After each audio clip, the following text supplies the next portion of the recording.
Bu kredit təşkilatından səhv edib kredit götürsəz, sonra böyük bir peşmanlıq olacaq. Jurnalist adam demədi, deməyin. Söhbət Kredit Agrodan, daha doğrusu Kred Agro və yaxud da insanlar arasında Agro Kredit kimi tanınan təşkilatdan gedir. Həmin təşkilatdan bir şikayət daxil olun mənə, onu da sizə təqdim edəcəm. Sözügedən kredit təşkilatı 90%-lə kredit verir və kredit gecikdirilən zamanda vətəndaşların müəyyən mənada əlavə borclanmasına səbəb olur. Həmin səs yazısına bir dənə qulaq asaq.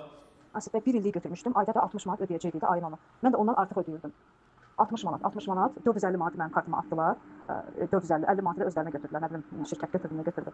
Mən də ondan çox verdim. Yayda hətta 100 manat ödəyirdim. Yenə də faiz yığırlar. 200 manat da bu ay mart ayında atmışam 200 manat.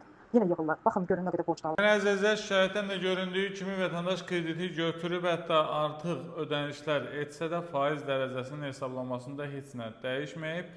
Digər tərəfdən kredit təşkilatının etdiyi bir davranışı deyim sizə. Bəzi kredit təşkilatları, yəni tək bu deyil, bir çoxları belə edir ki, vətəndaş krediti ödəyə bilmir və kredit, belə deyək, faizlər gəlir üstünə və faizlər müəyyən vaxtdan sonra dayanmalıdır. Yəni limitsiz faiz hesablanmalı deyil, lakin bir çox kredit təşkilatı faizləri hesablayan zaman limitsiz formada hesablayır.